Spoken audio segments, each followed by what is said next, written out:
हाँ तो बच्चों, आज जो हम पढ़ने वाले हैं वो है कोऑपरेटिव सोसाइटी। इसे हम कोऑपरेटिव ऑर्गेनाइजेशन भी कहते हैं। ये क्लास हमारी पिछली वीडियो में स्टार्ट हो चुकी थी, यानी कि इसकी एक वीडियो बन चुकी है। तुम लोग क्या करोगे, प्लेलिस्ट में जाकर इसका फर्स्ट पार्ट देख लेना, और फर्स्ट पार्ट देखने के बाद सेकंड पार्ट अच्छे से समझ में आएगा। ठीक है, तो इसका एक पार्ट निकल चुका है और आज हम जो पढ़ रहे हैं ये सेकंड पार्ट है। ठीक है, चैप्टर का नाम क्या है, कोऑपरेटिव सोसाइटीज़ या कोऑपरेटिव ऑर्गेनाइजेशन भी कह सकते हो। हमने काफ़ी कुछ पहली वीडियो में कवर कर लिया है, तो फर्स्ट पार्ट ज़रूर देख लेना प्लेलिस्ट में जाकर। आज ये सेकंड पार्ट है और इस चैप्टर की टोटल 3 वीडियो बनेंगी। हाँ, तो आज हम पढ़ेंगे मेरिट्स ऑफ कोऑपरेटिव सोसाइटी कि जो कोऑपरेटिव सोसाइटी होती है उसके क्या क्या मेरिट्स होते हैं। ठीक है, और लिमिटेशंस ऑफ कोऑपरेटिव सोसाइटी, और लिमिटेशंस क्या होती है कोऑपरेटिव सोसाइटी की। तो बच्चों सबसे पहले पढ़ते हैं मेरिट्स ऑफ कोऑपरेटिव सोसाइटी। ठीक है, मेरिट जो है कोऑपरेटिव सोसाइटी की क्या होती है।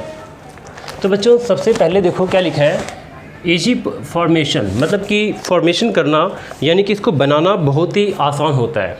इसमें लिखा हुआ है कि हमें अगर कोई भी कोऑपरेटिव सोसाइटी को बनाना है तो हमें क्या करना पड़ेगा, हमें रजिस्ट्रार के पास जाना पड़ेगा। कौन सा registrar, registrar of cooperative society. हमें रजिस्ट्रार के पास जाना पड़ेगा और रजिस्ट्रार के पास जाने के बाद हम क्या करेंगे, कुछ लीगल जो प्रोसीजर्स होते हैं उसको फॉलो करेंगे और इसका रजिस्ट्रेशन हो जाएगा। ठीक है, और यहाँ पर ज़्यादा लीगल प्रोसीजर को फॉलो करने की ज़रूरत नहीं पड़ती। ठीक है, और ज़्यादा डिफ़िकल्टी नहीं आती इसको रजिस्ट्रेशन करने में। ठीक है, ये काफ़ी आसान होता है रजिस्ट्रेशन इसका। नेक्स्ट बच्चों लिमिटेड लायबिलिटी। लिमिटेड लायबिलिटी में क्या होता है कि कोई भी कोऑपरेटिव सोसाइटी अगर है तो उसके जो मेंबर्स होते हैं बच्चों, उनके मेंबर्स की लायबिलिटी लिमिटेड होती है। उनके मेंबर्स की लायबिलिटी कितनी होती है, जितना उनका शेयर होता है। ठीक है, तो मेंबर्स का जितना शेयर होगा उनकी लायबिलिटी उतनी ही होगी। या अगर किसी मेंबर ने गारंटी दी हुई है तो जितने की गारंटी दी है उनकी लायबिलिटी गारंटी तक ही लिमिटेड होगी, चाहे तो उनके शेयर्स तक लिमिटेड होगी या जितने की उन्होंने गारंटी दी है गारंटी तक उनकी लायबिलिटी लिमिटेड होगी। ठीक है, यानी अनलिमिटेड लायबिलिटी नहीं होगी। नेक्स्ट बच्चों स्टेबिलिटी का मतलब होता है बच्चों स्थिरता, यानी कि अगर कोऑपरेटिव सोसाइटी की बात करें हम तो ये निरंतर चलता रहता है, लगातार चलता रहता है। ठीक है, यानी कह सकते हो कि परपेचुअल सक्सेशन है इसका, यानी ये लगातार चलता जाएगा। क्यों चलता जाएगा बच्चों, क्योंकि अगर किसी भी कोऑपरेटिव सोसाइटी के किसी मेंबर की डेथ हो जाती है, मेंबर पागल हो जाता है, मेंबर यानी कि मेंबर को कोई भी प्रॉब्लम आती है या फिर परमानेंट इनकैपेबल हो जाता है मेंबर, तो भी कोऑपरेटिव सोसाइटी को कोई फ़र्क नहीं पड़ता। कोऑपरेटिव सोसाइटी जो है वो लगातार चलती रहती है। यानी मेंबर्स के आने और मेंबर्स के जाने का कोऑपरेटिव सोसाइटी पे कोई फ़र्क नहीं पड़ता। पार्टनरशिप बिजनेस में एक बार मतलब क्या होता है कि अगर ज़्यादातर, जैसे कि मान लो कई 3 पार्टनर हैं, 4 पार्टनर्स हैं, तो उसमें से अगर सारे एक पार्टनर को छोड़ के अगर सारे पार्टनर की डेथ हो जाए, इंसॉल्वेंट हो जाए, तो पार्टनरशिप फर्म को डिसोल्यूशन किया जा सकता है उसका। ठीक है, हम उसको क्या कर देते हैं, उसको बंद कर देते हैं पार्टनरशिप फर्म को। लेकिन यहाँ पर ऐसा कुछ भी नहीं बच्चों, ये चलता रहता है। नेक्स्ट है डेमोक्रेटिक मैनेजमेंट। अभी डेमोक्रेटिक मैनेजमेंट क्या होता है, तो बच्चों डेमोक्रेटिक मैनेजमेंट का मतलब होता है यहाँ पर जो मैनेजमेंट होता है वो एक तरह से देखा जाए तो इनडायरेक्टली मेंबर्स के द्वारा ही होता है। यानी कि जितने भी मेंबर्स हैं वो सारे के सारे मेंबर्स इनडायरेक्टली मैनेजमेंट संभालते हैं। अब कैसे संभालते हैं बच्चों, यानी कि मेंबर्स कैसे मैनेजमेंट को कर रहे हैं। ठीक है, और यानी कि मेंबर कैसे मैनेजमेंट कर रहे हैं बताता हूँ मैं इसको। यहाँ पे ना एक मैनेजिंग कमेटी बनाई जाती है। मैनेजिंग कमेटी जो बनाई जाती है वो कैसे बनाई जाती है, वहाँ पे एक जनरल मीटिंग होती है। जनरल मीटिंग में सारे के सारे मेंबर्स इकट्ठे होते हैं और यहाँ पे एक रूल है कि एक मेंबर एक वोट देगा, यानी एक मेंबर एक वोट देगा, चाहे मेंबर के पास कितने ही शेयर्स क्यों ना हो, चाहे मेंबर के पास 2 शेयर हो, 3 शेयर हो, 10 शेयर ही क्यों ना हो मेंबर के पास, लेकिन एक मेंबर एक वोट देगा वो यहाँ पे। तो इसके बेस पे सारे के जनरल मीटिंग के अंदर सारे मेंबर्स इकट्ठे होते हैं और वो वोट डालते हैं। वोट देने से किसी मेंबर को चुनते हैं और जिस मेंबर को चुनेंगे वो मैनेजिंग कमेटी का पार्ट बन जाएगा और वो मैनेजमेंट संभालेगा। ठीक है बच्चों, तो जिस तरीके से हमारे देश में चुनाव होते हैं सेम उसी तरीके से यहाँ पर भी मैनेजमेंट होता है। ठीक है, उसके बाद बच्चों लेस ऑपरेटिंग एक्सपेंस। तो बच्चों अगर हम बात करें कोऑपरेटिव सोसाइटी की तो ऑपरेटिंग का मतलब चलाना, इसको चलाने पे ज़्यादा खर्चा नहीं बैठता। ठीक है, इसको चलाना बहुत ही आसान होता है क्योंकि बच्चों ज़्यादातर कोऑपरेटिव सोसाइटी के लिए किसी प्रोफेशनल को हायर नहीं किया जाता। ठीक है। कोऑपरेटिव सोसाइटी में मेंबर में से ही किसी मेंबर को चुन लिया जाता है और जो जिसको चुना जाता है वो मैनेजिंग कमेटी का पार्ट बन जाते हैं और वो लोग क्या करते हैं, मैनेजमेंट करते हैं, ठीक है। और एक बात और, ये कोई भी तरह का रेम्यूनरेशन भी नहीं मांगते, मतलब कि ये काम भी करते हैं और बदले में किसी भी तरह का रेम्यूनरेशन मतलब सैलरी की उम्मीद नहीं करते हैं, ठीक है। बदले में किसी भी तरह के पैसे नहीं लेते, मतलब काम तो करते हैं सोसाइटी के लिए लेकिन किसी भी रेम्यूनरेशन यानी कि सैलरी की उम्मीद नहीं करते हैं, ठीक है बच्चों। तो यानी कि किसी भी तरह की इनकम की उम्मीद नहीं करते हैं। तो नॉर्मल सी बात है कि यहाँ पे ऑपरेटिंग एक्सपेंस जो है वो लेस होगा, कम से कम खर्चा बैठता है यहाँ पे। और एक बात और, ये एडवर्टाइजमेंट भी ज़्यादा खर्चा नहीं करते हैं, यानी कि प्रचार पे ज़्यादा खर्चा नहीं करते हैं। प्रचार पे बच्चों क्यों ज़्यादा खर्चा नहीं करते हैं, क्योंकि कोऑपरेटिव सोसाइटी के बहुत से मेम्बर्स होते हैं, तो ये अपने मेम्बर्स को ही माल बेच देते हैं, ठीक है। ये कोई भी सामान वामान बेचना हो तो अपने मेंबर्स को ही बेच देते हैं, तो इनको बाहर वालों की ज़रूरत नहीं पड़ती, ठीक है। बाहर वालों को भी बेच सकते हैं लेकिन ज़रूरी नहीं है कि बाहर वालों को ये क्या करते हैं कि मतलब प्रचार करना इनके लिए ज़रूरी नहीं है, ठीक है, क्योंकि प्रचार करके बाहर के लोगों को अट्रैक्ट करना भी ज़रूरी नहीं है, ठीक है। ये जो भी मतलब काम करेंगे अपने मेंबर के लिए ही करते हैं ज़्यादातर। और बच्चों यहाँ पे बैड डेट का भी सवाल नहीं उठता, यहाँ पे पैसा डूबने के भी चांसेस नहीं होते हैं। पैसा डूबने के चांस क्यों नहीं होते बच्चों, तो इसका आंसर ये है कि कोऑपरेटिव सोसाइटी जो भी ट्रांजैक्शंस करती है ये वो कैश में करती है, और जब वो सारे के सारे ट्रांजैक्शंस कैश में करती है तो पैसा डूबने के चांसेस नहीं होते, कोई कस्टमर पैसा लेके भाग भी नहीं सकता, ठीक है। और नेक्स्ट बच्चों, टैक्स एडवांटेजेस, इनको टैक्स में भी एडवांटेज मिलता है, टैक्स में एग्जेम्पशन मिली हुई होती है कोऑपरेटिव सोसाइटी को, यानी कि गवर्नमेंट ने इनको टैक्स में छूट दिया हुआ होता है। साथ में जब ये रजिस्ट्रेशन कराते हैं तो इनको स्टैंप ड्यूटी भी पे करनी नहीं पड़ती है और इनको रजिस्ट्रेशन फ़ीस भी पे नहीं करनी पड़ती है। इनको रजिस्ट्रेशन फ़ीस से भी छूट मिल जाती है, इनको स्टैंप ड्यूटी से भी छूट मिल जाती है और इनको टैक्स में भी बेनिफिट मिल जाता है, टैक्स में भी इनको एग्जेम्पशन मिली हुई है, छूट मिली हुई है। तो काफ़ी बेनिफिट्स हैं बच्चों। ये सब तो थे मेरिट्स। वैसे बच्चों जो जिस बुक से मैं तुम्हें पढ़ा रहा हूँ इस बुक में लगभग 10 पॉइंट्स हैं, ठीक है, लेकिन एग्ज़ाम में 10 पॉइंट्स कभी नहीं लिखने होते, मैक्सिमम 4 पॉइंट 5 पॉइंट या 6 पॉइंट लिखने होते हैं। तो जो सबसे आसान 6 पॉइंट्स है वो मैंने लिख दिए यहाँ पे, ठीक है। ये 6 पॉइंट काफ़ी आसान है, तुम इसको लिख सकते हो एग्जाम में। बाकी इसके अलावा भी और भी पॉइंट्स तुम्हें बुक में मिल जाएंगे, ठीक है। तुम देख लेना 4-5 पॉइंट्स कौन से तुम्हें अच्छे लगते हैं, 4-5-6 मैक्सिमम 6 याद करना, ठीक है। उसके बाद बच्चों आगे बढ़ते हैं, लिमिटेशंस ऑफ कोऑपरेटिव सोसाइटी। जो कोऑपरेटिव सोसाइटी है उसका लिमिटेशंस क्या है, लिमिटेशन मतलब सीमाएं। तो बच्चों पहला है लैक ऑफ कैपिटल, मतलब जो भी कोऑपरेटिव सोसाइटी होती है वहाँ पर उनके पास कैपिटल की कमी होती है, पूंजी की कमी होती है। क्यों होती है बच्चों पूंजी की कमी, इसका आंसर यहाँ पर ये है कि उनके पास कैपिटल की कमी इसलिए होती है क्योंकि जो कोऑपरेटिव सोसाइटी के मेंबर्स होते हैं, ठीक है, वो ज़्यादातर गरीब लोग ही होते हैं, पुअर लोग होते हैं, और जो गरीब लोग होते हैं वो इतनी ज़्यादा फंड नहीं दे पाते, ठीक है।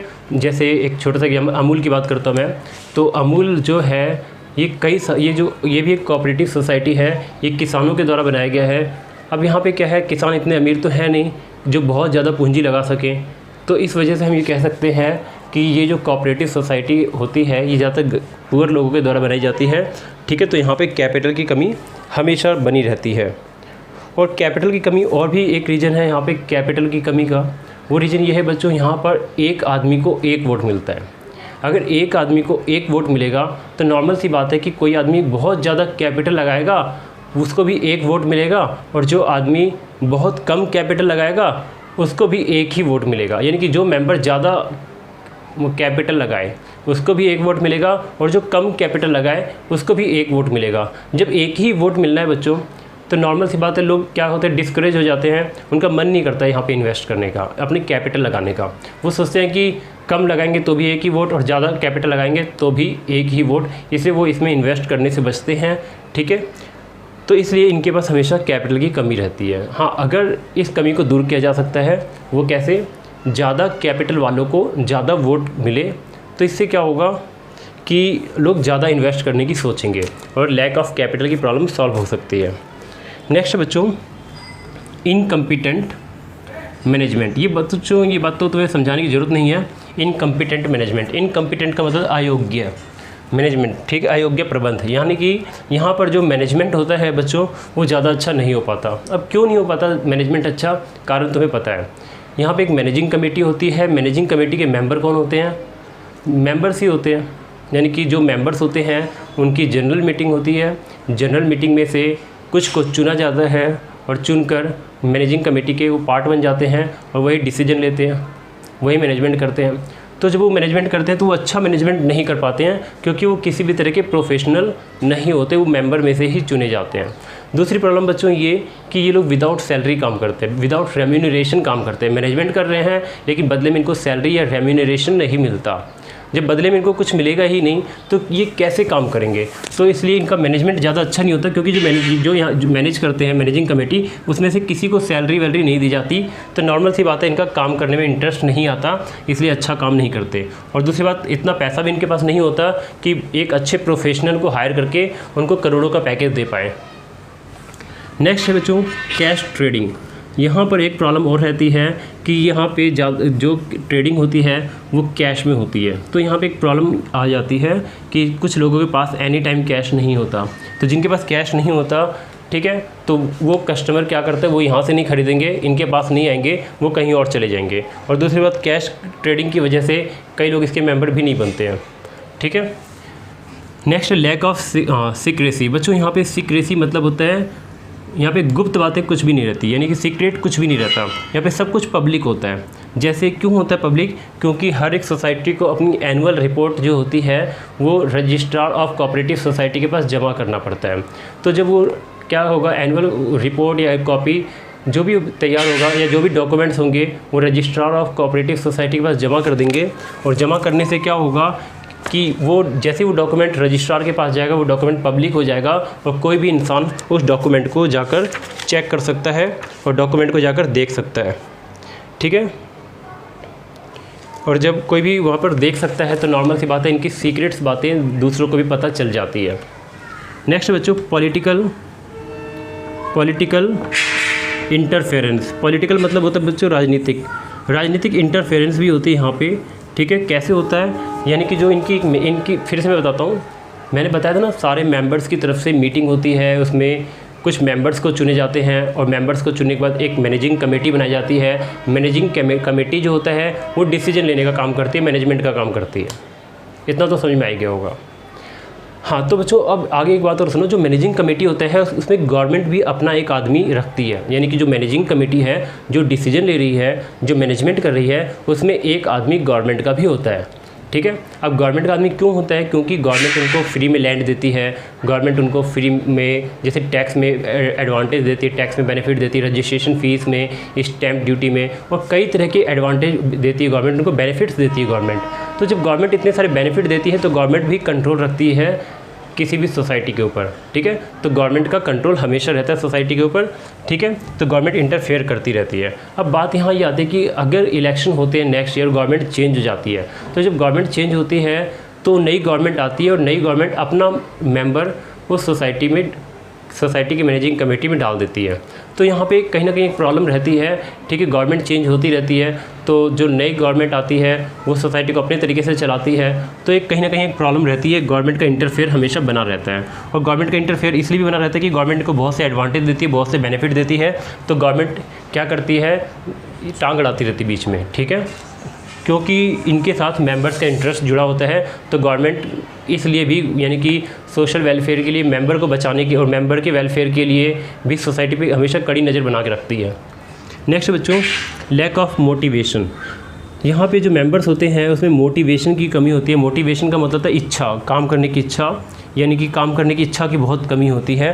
क्योंकि बच्चों हर एक मेंबर को पता होता, मेंबर क्या करता है, उसको मालूम है कि वो कितना भी काम कर ले, ठीक है, उसको जो उसका शेयर है उसको उतना ही शेयर मिलेगा, ठीक है। तो यहाँ पे एक प्रॉब्लम ये आती है कि किसी भी, जैसे एक छोटा सा एग्जांपल, मान लो एक सोसाइटी में 100 मेंबर्स हैं और उसमें से एक मेंबर बहुत काम करता है, दिन रात काम करता है। तो नॉर्मल सी बात है बच्चों, दिन रात काम करता है, सुबह शाम करता है, बहुत मेहनत करता है। तो होगा क्या, जब प्रॉफिट का बंटवारा होगा तो प्रॉफिट का बंटवारा सबको उसके शेयर के हिसाब से मिलेगा। जिसने ज़्यादा काम किया है और जिसने कम काम किया, यानी कि जिसने कम काम किया उसको भी बेनिफिट मिल जाएगा उसका, यानी ज़्यादा काम करने वाले का बेनिफिट कम काम करने वाले को भी मिल जाएगा। तो इससे क्या होता है, इंटरेस्ट कम होता चला जाता है सोसाइटी में, ठीक है। तो बच्चों फिर आज के लिए सिर्फ इतना ही है, ठीक है। बाकी हम नेक्स्ट में करते हैं, ठीक है।